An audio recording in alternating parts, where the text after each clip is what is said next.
All right, welcome to Words of the Wise. Today I have Chief Fox. He has spent the last 23 years at Alameda County Sheriff's Office and is currently assigned as the Chief of Police for Dublin PD in California. I am super excited to have him as a guest. Welcome, Chief Fox. Thank you so much for being here. No, I wanted to say thank you for the work you do with first responders as well. And thank you for having me on. I appreciate it. Yeah, thank you so much for being here. I really appreciate it. I want to give some background on you for anyone who doesn't know you. I know you said you spent the last 23 years with Alameda County Sheriff's Office. Now you're assigned as the Chief of Police for Dublin PD. What do those 23 years look like for you? If you can give us a little background. I think we can start from the beginning. So after graduating the police academy, sheriff's office, most of us start in the jail. So I was assigned to our Santa Rita jail for a period of about 3 years. And after that, I worked patrol for uh, several years. I was also assigned to our community policing unit, which we were, identifying quality of life issues in the community and doing a lot of good work out there. Promoted to sergeant, went back to the jail, supervised the jail for about a year, then came back to patrol as a patrol sergeant until about 2014. Promoted to lieutenant, went back to the jail as a watch commander, overseeing the facility on my shift, and then spent 3 years from 2016 to 2019 assigned to our Dublin Police Services contract, where I'm at presently as a lieutenant, and promoted to captain in 2019. I was assigned to our regional training center for about close to 5 years. And our regional training center is basically the police academy. I was the training manager for the whole agency, in charge of making sure that all the post mandates were met. It's a regional training center, so we have about 100 plus client agencies that use our facility because we do driver's training, motorcycle training, firearms, chemical agents, and a slew of other classes. So it's a very busy, very fun job. And in October of last year, I was promoted again and transferred back to Dublin, where I'm here right now as the chief. Awesome. And why did you choose this career? Is it something that you always wanted to do, or give us a little background on why law enforcement? I've heard a bunch of people on your show say like there's a multitude of different reasons. I think it all started when I was a young kid. There was a show when I was growing up called Chips. I'm not sure if you ever remember it. That was my favorite Oh, show growing up, and it was a fictional series on the California Highway Patrol. And as a young kid, I was used to ride around on a Chips big wheel, and I just loved the show. But like a lot of your guests, I grew up in a first responder household. My stepdad, who I lived in the house with from an early age, was with the Alameda County Sheriff's Office for about 30 years. My mom was just retired from being a nurse for over 50 years. So it's kind of in my blood. I grew up with it.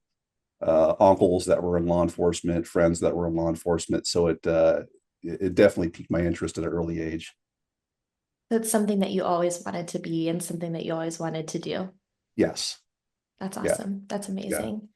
And I know, 23 years is a long time. And I don't know if that went by quickly for you or if it feels like it's been 23 years. And, we talked about, and we talk about this a lot, how wellness has evolved and changed over 23 years. And you've had a number of assignments over those 23 years. How did you maintain your mental health throughout that time and the various assignments that you had? Uh, Wellness wasn't a topic when I started. When we were in the police academy, they stressed physical fitness. I believe we had a block on nutrition, but they never talked about the mental component or the emotional baggage that law enforcement starts accruing at an early age stage in their career. Uh, I started the first 10 years of my career working patrol, working in a small unit, working 5 6 days a week, and just living on an adrenaline rush. Mhm. And it wasn't until like after about 10 years in the job that I started to notice that there was kind of a change in behavior. And I didn't really notice it until my wife told me one day. And she told me on a day off because I was working so much and I was used to the overtime and everything. She says, "Do you realize that when you're home, you can never sit still?" I said, what do you mean? She says, you can't sit still. And it kind of goes back to the whole, I don't know if you ever read the book, Emotional Survival for Law Enforcement, Yep. Kevin Gilmartin, the hypervigilance and not being able to calm down. But I would sit in a chair and would flip through channels and just could not relax on my days off. And I was getting used to, I was used to being at work and not at home. And I think that was when my mental shift occurred about, um, looking at other ways to calm down and to relax and to take care of that stress that you accrue on the job. And that's such a hard thing to tell someone to do. And I don't know, like I don't know if anyone realizes it. Like and I had experience with this, through my life, but if someone says, "Hey, sit down and relax and don't think about stuff," it's so much easier said than done. That's such a hard task to tell someone, especially if you're living up here, with your heart rate and your blood pressure and everything is up here, kind of on high alert all the time. To tell someone, "Hey, sit down and relax," is such a hard task. And it sounds to me like you had people in your life that held you accountable in a way and recognized some of those changes and at least brought the awareness, because I think Yeah. sometimes we don't realize that change within ourselves. And a lot of the advice that I've heard from, other guests on the show is to have family, to have a support system outside of the job that can kind of keep you in check. Yeah. And I've been married for this year will be my 20th year Wow. being married to my wife. And my wife was an officer for 16 years Okay. with the same department. So, and her dad was in law enforcement. So she kind of understands, but she's been the one that's kept me grounded and will doesn't hesitate to call me out and tell me the truth. So, but going back to the original question, since wellness was never a topic, I've always been into fitness. I do CrossFit 4 days a week. I've done hot yoga. I've always been very physically active. That's always kind of helped me alleviate stress and just get back to that normal, because you have to do that. And I've always been taught, like in this profession, we carry around this emotional baggage, like I talked about, and we carry around an imaginary backpack, what's been described to me. And as we go through our days, little stresses here and there, we start throwing things in that backpack. And in law enforcement, we deal with critical incidents, we deal with high stress situations, and we start throwing textbooks in that backpack. And if we don't offload some of that baggage, if we don't, exercise or seek other ways to alleviate stress or going to counseling and talking about things, that backpack gets too heavy to carry. And that becomes a big burden for law enforcement. Yeah, absolutely. And I know that you said some of the things that you've done to kind of offload that: CrossFit, physical fitness, hot yoga, which I always call people out. I'm like, anyone who does hot yoga is crazy. And I'm a yoga girl, but hot yoga is so intense, but I know it works for a lot of people. And you mentioned a few other things when we were offline about, things that you've done for your own wellness. Could you kind of dive into some of the other things that you've done? And when did you start doing that? Was that 10 years in when your wife kind of called you out, or did it take a little bit longer to kind of get there? I think the 10-year part was just basically, being told that, hey, this is what you're doing, and recognizing Mhm. behaviors. So that was at year 10, but I've always exercised. I would say in the past, well, I'll tell you when it happened. So 2023, I actually attended a 10-week executive development course at the FBI Academy in Quantico. And when I was there, I took a course on wellness, and it changed my life. The instructor did a lot of things talked about a lot about stuff to do to be present, and I think that's very important. And taking a break and uh, recognizing where you're at, and just blocking everything off a couple times a day just to focus on yourself and recenter yourself. So I would say in the past probably 2+ years, I've really gotten into things like journaling, writing down some thoughts in the morning. What are your goals for the day? What's today's affirmation? What went well today? What did not go well today? It actually helps to do that before bed, Mhm. to write down things that are on your mind before bed. It actually helps you sleep, believe it or not. Yep. Also, got into meditation, and with meditation, there's breath work, and you could even do that during the day. Just taking the time to take 5 minutes and do some box breathing, close your eyes for 10 minutes, and just be present in the moment. So breath work, meditation, journaling, morning prayer works out. It's not for everybody, but it works out for me. That's part of my daily routine, along with getting exercise at least 4 days a week. But being present is very important. Being present in your own life is important. It's important to be present at home, because when you go home, I have a wife that understands, but for those who don't, and you have young kids around, your kids expect you to be there. You can't bring the job home and not pay attention to family and children. That's a very important thing. So things like that will help you stay centered and be present, especially at home. I love that you mentioned presence, and I actually want to dive into a few of the things that you said, but there's always certain like buzzwords that go around, and a, a lot of people talk about mindfulness. And when I'm teaching, I'll ask people, okay, what is mindfulness? And they're like, oh, well, it's being mindful. I'm like, okay, well, what is being mindful? Like let's get to the core of what are we doing when we're being mindful.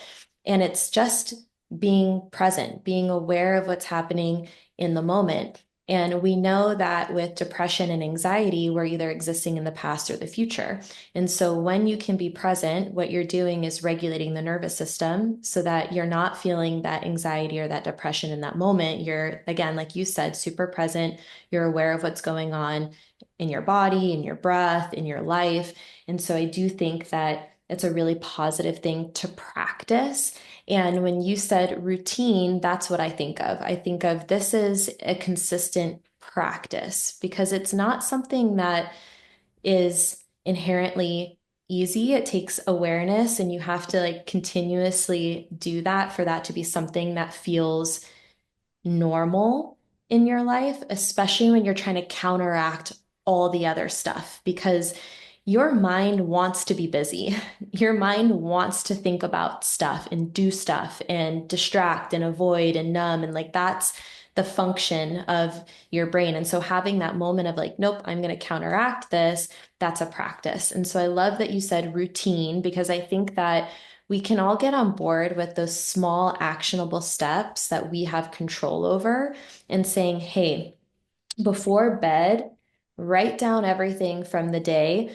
And it's actually called a brain dumping exercise. And what you do is, like you said, you just write down everything, and it doesn't have to be coherent. It doesn't have to be like structured. You can kind of do whatever is best for you, but it's getting all that stuff, all the thoughts out. And then the act of actually closing that or putting that away does help you sleep. It's almost like you're shelving that. You're getting it out so it's no longer like in you and you're putting it away so that you can sleep and not think about it. And then, like you said, for the positive mindset in the morning, I think that's something that everyone can get on board with of like, okay, I'm going to take a couple minutes to breathe, to maybe practice some gratitude, journal, pray, whatever works for you, but taking those small actionable steps every day and making that a routine. So I loved some of the words that you said in there because I think that that's important. Yeah, and even for journaling, one of the things you should do every day is like write down a couple things that you're grateful for. We get like people get stressed out and say, what are we truly grateful for in life, and try to think of something every day that's new. And it's very hard. It's very hard to think about something new every day that you're grateful for. It could be, hey, traffic was good today. I'm grateful for a light commute. Something. Just there's a lot of stuff in this world to be grateful for, and we have to recognize that and get our thoughts down. And it really helps with a positive mindset when we think about all the bad things that we see or the stresses that we deal with in the job. We truly have a lot to be grateful for, and we have to look at the beauty of the world and appreciate it. I agree. And I do think you're right that that could be a challenge. I think because a lot of times we do fixate on negative things. I think that's Mm-hmm. kind of human nature. But positive mindset and having that gratitude every day, there's science behind it. It Mhm. actually does improve your mood and your productivity and your mental health if you can do that. So I appreciate you saying that. And I think I heard someone say, like, even if you could just do one thing every day or three things every day that you're grateful for, and you can do that consistently for a period of time. And I don't know what that period of time was. It actually like rewires your brain, which is pretty cool. I kind of nerd out on that. And having a routine rewires your brain too. You have to set boundaries with work. Um, there's things in life that have to be non-negotiable. So not taking work home, like going to the gym has to be a non-negotiable thing. You know, make time an hour a day to go to the gym if you have time. Uh, or even breath work or meditation, that has to be like a non-negotiable thing. I'm going to do this today. I'm not going to bring work home and sacrifice that time that I should be taking for myself. We have to take time for ourselves. Mhm. And like I said, it took me a long time to recognize that in this career, that at the end of the day, we're going to retire at some point. We still have our families, and we have to take care of ourselves for our families in the long run. Yeah, and I appreciate that you said that non-negotiable because I do think that, I'm guilty of this too, where I'm like, oh, I'm too busy, I can't do that. And it's like, no, you can if you make it a priority, if you Mm-hmm. make it a routine, something that's consistent.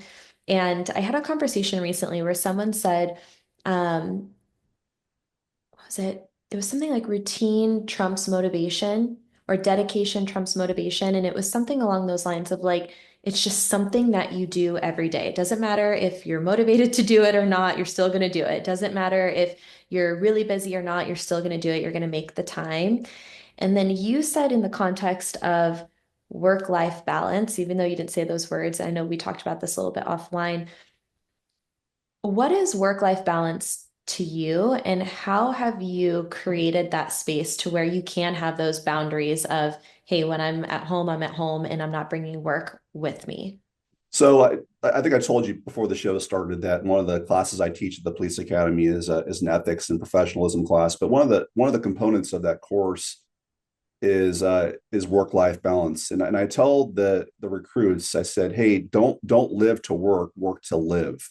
Mm. And it starts when you're an early age in this career. Because what happens, and I've seen it a lot, you have people graduate in the police academy, and it's their first career. And in California, we make pretty good money. So they make all this money, more than they made before, and they start buying things.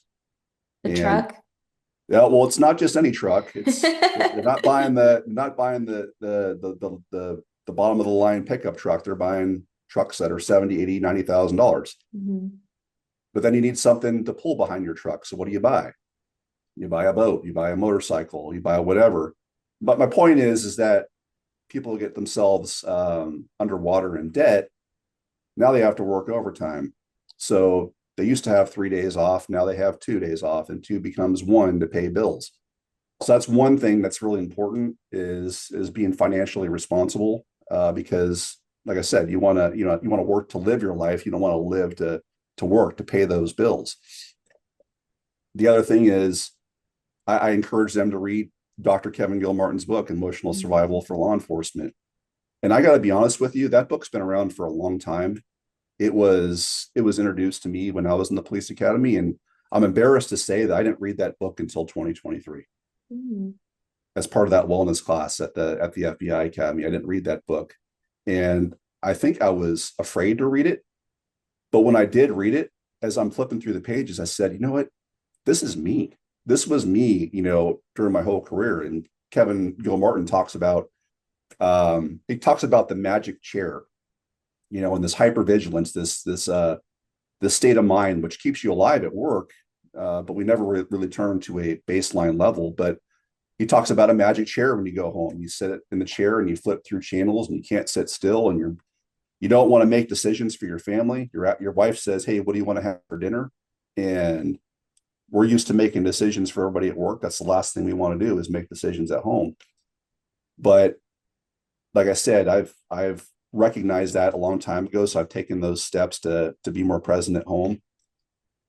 But that book, it really hit home when I read it. I said, wow, these were the same behaviors that I had for a long time in my career.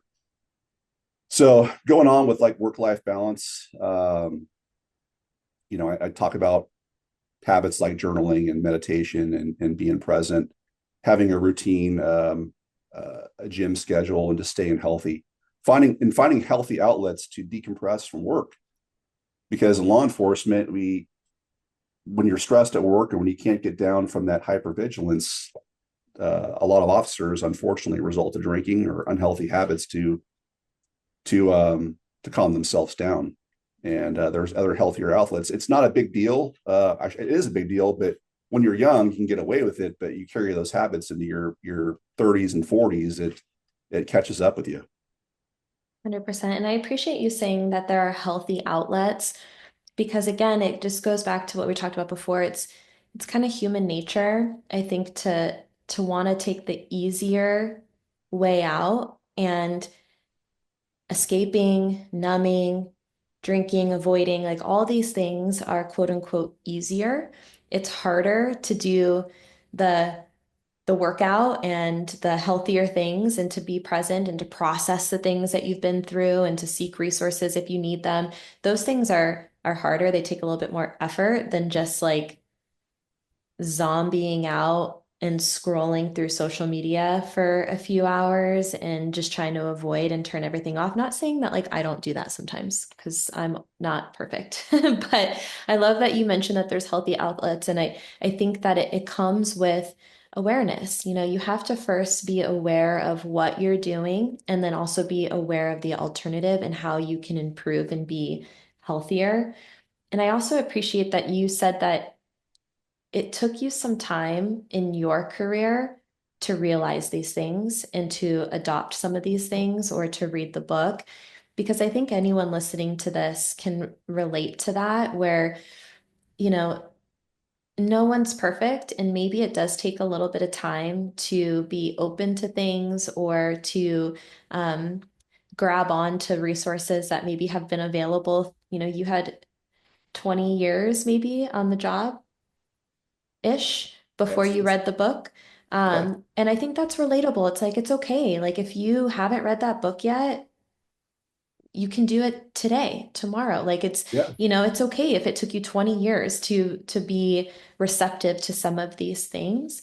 And I appreciate you being willing to share that and have that vulnerability because I think that's relatable. And I think that that's a testament and like a message to everyone that like it's never too late to start or to pick up the book or the resource.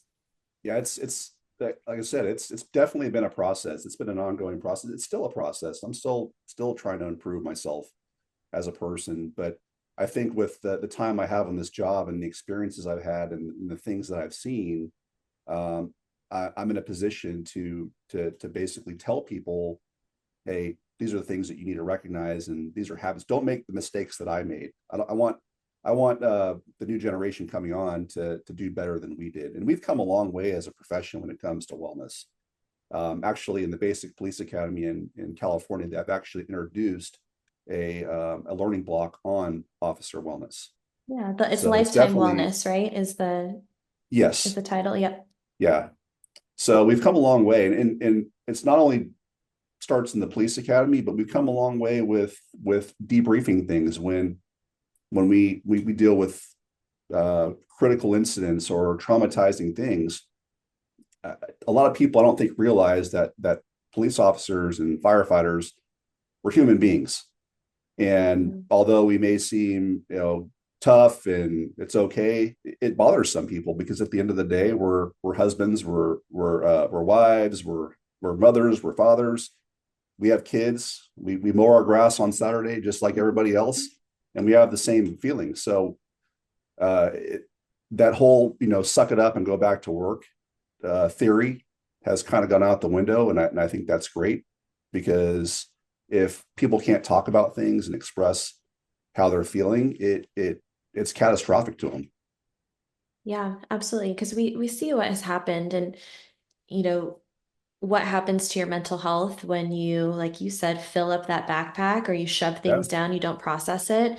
And so I agree with you. I think that, I mean, I haven't been in this wellness space for as long as you've been in this profession, but I started 8 years ago and I've seen a huge shift even within the last 8 years of resources. And I think that it's a really cool thing that you said that you want to you want to teach people to be better than you were. You want to take the things that you've learned and pass that on to other people so that they can be better. And I think that that has to be the goal always, regardless of if it's in this profession or in life. You know, we take our past experiences, and the goal is that we learn from those things so that we can teach others how to be better. And I Right. think that that has to be the mindset always. You know, like when I think about stepping in, like I'm in this point in my life where I'm like stepping into maybe potentially being a parent, maybe.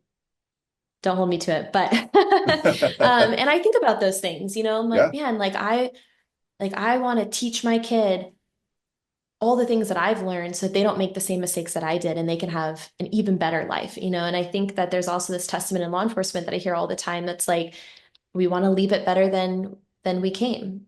And so having that mentality of like, hey, we can actually learn from these things and we can grow and then we can inspire and educate other people to be even better. And I think that that's exciting. I think that mindset is really exciting. Yeah, and the other thing you have to recognize, Paige, is that this job is not getting any easier. It's much harder than it used to be. And the new generation coming on, they don't know any different because it's just how they came into it. But it's not getting any easier. And so I think wellness and from an early point in the career is more critical than it's ever been. Yeah. And based on retirement systems, the new officers are going to have to work longer. Mm. So starting good habits from an early age is will benefit the profession as a whole moving forward. 100%. And I know that there are um, concepts and wellness resources that you are introducing earlier in the academy. What are some other things that you've implemented organizationally that have, taken wellness into account and made it a priority for you guys? One of the things we do, like our basic police academy, is probably one of the more difficult ones in the state of California, and we have a very very rigorous physical fitness program because we're trying to teach people lifetime fitness, Mhm. because fitness is very important for your mental state. It's an important aspect because this could be a physical job. So we introduced that concept from the academy. One of the things I think our department is very good at is that we invest a lot of resources into gyms around the whole department. Our academy has a roughly 8,000 square foot state of the art gym that's complete with pretty much everything you need: weights, all the CrossFit equipment, Pelotons, and it's free and it's open 24 hours and people can use it whenever they want. And then a lot of the duty stations, the patrol stations, the courts, they all have their own gyms at their units for people to use. So encouraging people to work out and use those tools whenever they want. It's free of charge. We also have an online app, a Cortigo app, which is basically a resource guide for officers. It has links to our employee assistance program, our peer support program. There's guided meditations in there. So it's a great resource for people to look at if they need it. And then recently, what we just did a trial program with a company to do blood testing and cardiovascular testing on a trial basis. I believe we just completed 200 um, deputy sheriffs in the last couple of weeks. And what they do is they do a very comprehensive blood draw and then schedule you to come in and they do it's a 4-stage process. So the first stage, they do an ultrasound of your carotid arteries to see if there's any signs of blockage, just so you know. And then the second stage, they do a aerobic test, and they put a mask on you to start with. And the mask, they do baseline breathing for a few minutes, And based on your breathing, they can tell if your body is burning carbohydrates or fats. Mm. And then they put you on the bicycle, get you up to about 120 beats a minute. And they can tell by your elevated heart rate at what point carbohydrates and fat burning takes over. And by that, they can determine what your target heart rate is for burning fat. So it's kind of a way for you to Interesting. gauge where you need to be for exercise. And then the third stage, they go over your nutrition, give you nutrition tips. I think they stress a Mediterranean slash paleo diet, Mhm. higher fat, lower carbohydrates, talking about processed foods, getting rid of that. And then the fourth stage is you go over all your blood panel and they talk about the markers and what's high, what's low, cholesterol, and they can determine by your blood markers and how your heart's performing on that bike. If you're at high risk, low risk, or no risk for a cardiovascular event. So I think that was a Yeah. fantastic program. We're looking to expand that moving forward.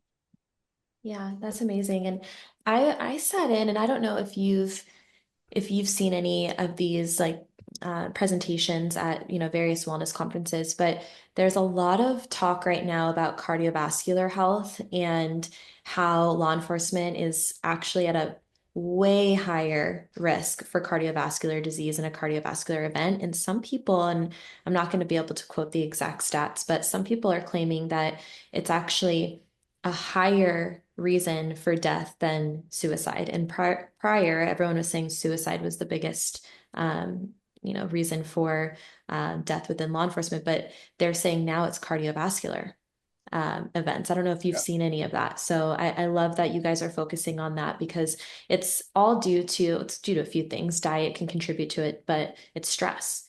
It's high stress, it's cumulative stress, it's ongoing, constant, heart rate, blood pressure, everything being high. And so it's putting your heart on overdrive.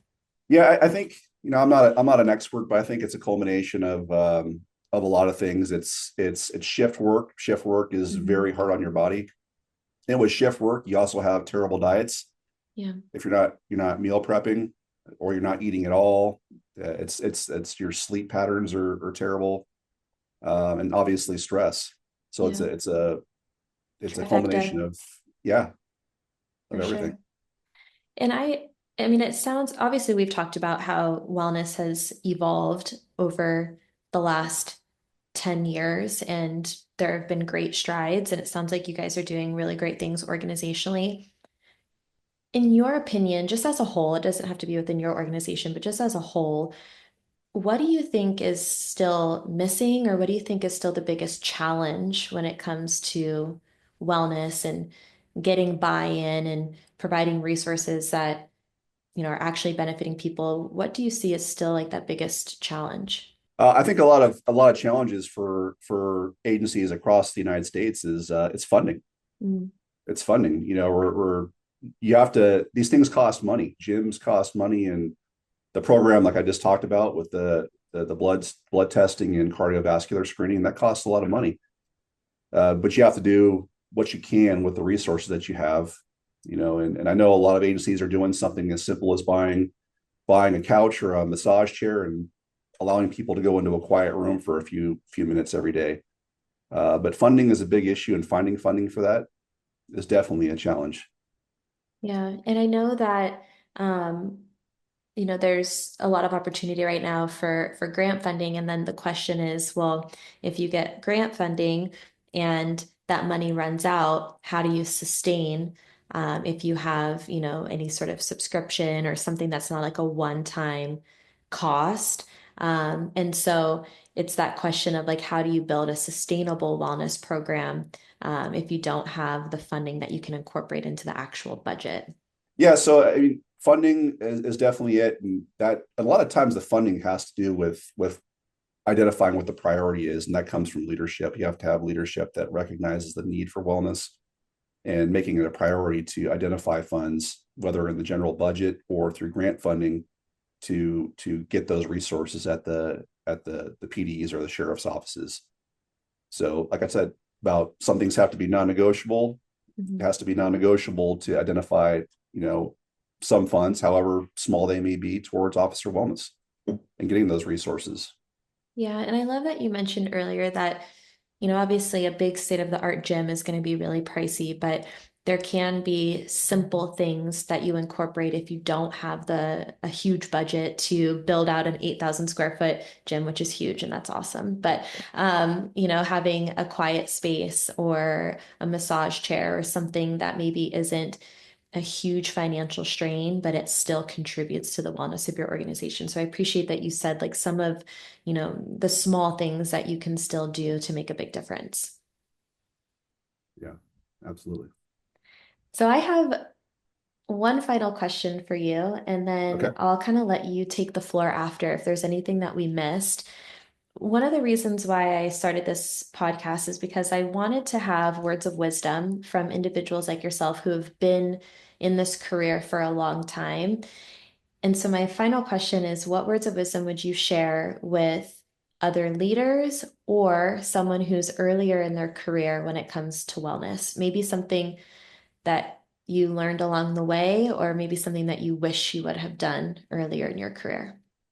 Well, for those who have been around for a long time, we've experienced our own fair share of trauma and critical incidents, and we've witnessed what work stress or a lack of work life balance, what it does to our employees. Mhm. And that's something we should be recognizing as leaders, and we have to do something about that, and we have to invest in wellness, whether it's as simple as talking to those people and getting them to peer support, getting them to some outside counseling, or even investing money into a gym, whatever it is. I don't know what everybody's budget is, but we have to recognize uh, our experiences and use those to make the new generation better.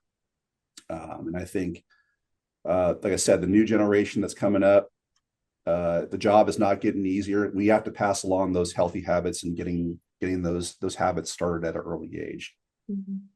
We've come a long way as a career. When I started, when you had a traumatic incident, it was, hey, suck it up and go back to work. Yeah, It's just, we're human beings, and it's just not going to cut it in the long run. And if we want our people to do a great job, and we want them to live to see retirement age, we have to invest in our people. Our people are our most important asset in the organization. The frontline workers are doing all the work, and we have to invest in them. absolutely. Thank you. And I love that you said that your people are your most valuable asset. And Absolutely. I think it's a really important thing to remember. I think that, sometimes everyone can get caught up in the what, but realizing the why and why you're doing that is to invest in your people because your people are the most valuable asset within the organization, I think is an important message. So I appreciate that very much. I don't have anything else for you, but I want to give you the opportunity. We have a few minutes left. If there's anything I missed or anything else you want to touch on. Yeah. So, I mean, I think we pretty much touched on everything, but just to recap, starting from an early age, get people started on healthy habits, um, encourage healthy lifestyles and healthy outlets, invest in wellness programs, and use your experience and recognize what this career can do to you, and take that experience and pass it on to the people that will be taking your place, because we are replaced very quickly when we go to retirement. So we need to have those people work long careers, and there's staffing shortages across the United States, and we have to value the people that are working, because there's still a job that needs to be done, and our communities depend on us being healthy and being staffed. So wellness is truly a very important thing that's non-negotiable, in my opinion. I agree. And I appreciate your time so much. Thank you for trusting me and coming on the show and spending an hour with me. I really do appreciate your time. Oh, thank you for having me on. I appreciate it. Yeah, of course. We'll stay in touch. All right, sounds good.